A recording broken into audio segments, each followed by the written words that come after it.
was a pitcher for Jamestown.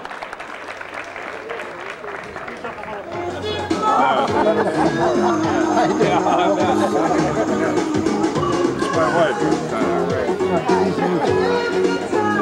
I think about you a lot.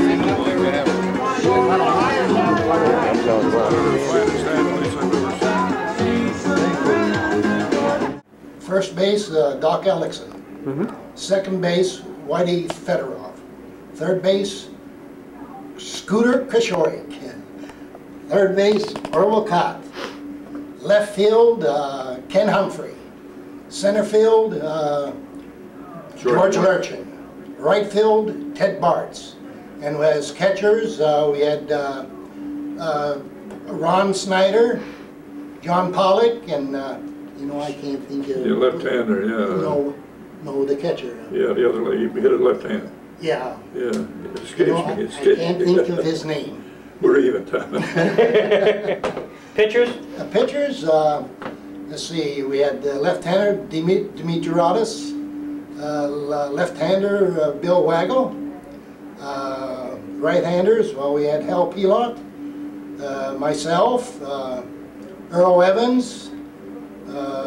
You guys were expected to pitch 9 innings too. You didn't pitch and somebody come and get you out either, did you? Well, if I had, out of my 18 games that I participated in, I finished up 17. Let's talk about you. Give me your career, Tom. Then you can talk about Orv. Well, evidently he was talking about John Yocum. He was coming from the Navy. You know, he was a officer in the Navy, and a friend of mine from Jerome, Pennsylvania, Billy Heist. And he met the Yocum on the ship coming back. And evidently they were talking about baseball, see? And probably Billy Heist told him, hey, I know a little young boy back home, would you be interested in him? And John says, yeah. So Billy came home, you know, and then that spring, 46, Billy Heist asked me, hey, would you like to go with me to Hershey, Pennsylvania? I said, I'm glad to, you know. And I flipped over there with them, you know, and we had spring training there and everything. And one day Yocum was running, walking past the big arena, skating arena there, and I says, well, I'm going to sign up Billy Heist, you know, because I told him, I says, hey, I won't sign a contract unless you sign Billy Heist. And I heard him make that statement. He made sure that I heard it, you know. So that evening, you know, Mark Hammond. Yeah. I says, Mark, well, you're going to sign Billy up? I says, okay, I'll sign a contract. And I did. Next day, Billy Heist was leaving for Nazareth, Pennsylvania. And I had a notion to pack my bags and go home. But I already signed a contract and so forth, and so I came to Jamestown. That's how I ended up here. And then went to Buffalo. The following year, 47, I was evidently, Yankees wanted to buy me, but Detroit had the first choice. You know. Was that the deal then? Is that how the working agreements worked? They had the first 3 players, best players that they could take. Okay. Detroit had the first choice. So that's how I ended up in Buffalo. But the Yankees wanted me, but Detroit said no. So then I went to spring training in Bartow, Florida. And I was having a good year and everything. I pitched against the Yankees and pitched against Lakeland in Detroit there in Lakeland, Florida. And I went to Winter Haven there. That's where the Red Sox were, but I didn't participate in any of the games there, you know.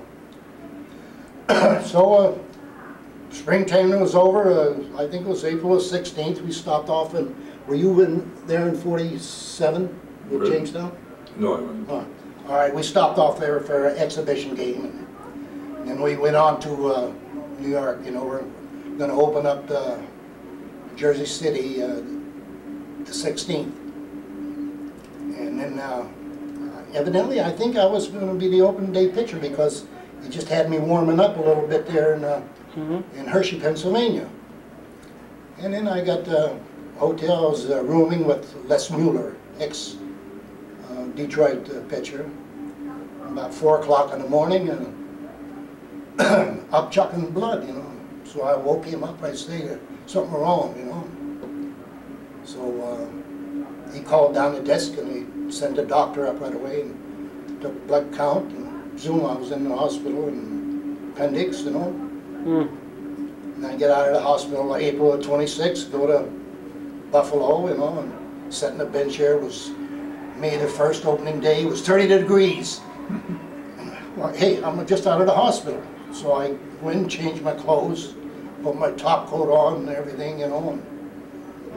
And the game was over and came down. As a matter of fact, I didn't even go out. I was so cold to see how the game was progressing, you know. And so he walks in the clubhouse, walks through, and he says, I heard him say to somebody, who told him to change clothes?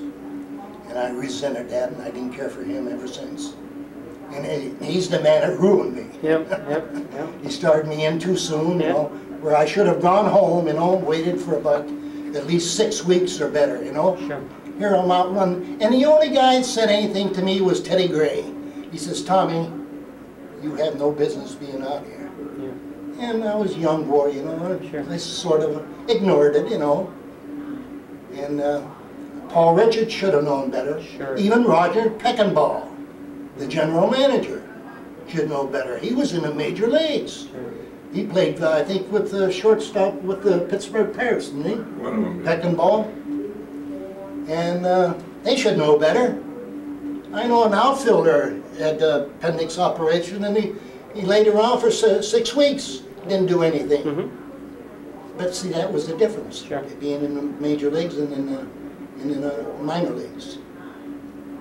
So I managed 48 and 49, you know, I played in the big state league there, Texas, 49, then I went up to Canada, played there a while. And you were pitching, or did you change pitching? Well, then I played second base in the outfield there in Canada. Yeah. And I played some outfield down in Texas too, you know, when they needed a ball player, I played left field. And then riding the train home, and I says, my God, you know, I got the pink slip in 1950 from Ontario there somewhere, Kingston. And I'm riding a train home, and I says, do you realize, Tommy, I got to go to the bucket league? You know what I'm referring to? Carrying a lunch bill to work. Oh, yeah. Yep. The bucket league. Sure. And then I played here in the Muni League, and we played in the Pennsylvania P.O.N.Y League, you know. Why did you come back to Jamestown, Tom? Oh, my folks sold their home, and they were undetermined where to move, you know, and I says, hey, I know a nice place to go. And I brought them out here, showed them around and everything. They bought a home here, and lived here ever since. Beautiful. A plus for Jamestown. Yeah. Back to 1946, the season you were got into the playoffs, your finals of the playoffs, you pennant position. What about the highlights of that year? Do you recall any specific games, any specific? You mentioned the list of players, but anything that was kind of jumped out at you as saying, "Gee, do you remember the game that?" Like there was anything specific? Oh, I remember the game in Olean there. I think they had a big tank, water tank there in left center. And he hit one, and I don't know, I think it seemed like to me like 500 feet. Darn near hit that tank. Who hit it? Orv. Do you remember that, Orv? I should, but I wasn't really a home run hitter, I guess. Well, but you really hit that one. Yeah, well, yeah. I'll never forget that. Occasionally, I'm glad to. Occasionally you did. And we'll have it on film forever. Right. What do you remember about the 46 season? Very good. We had finished up in a tie. We wound up getting beat, Batavia beat us. Batavia beat you? In the final. In the finals.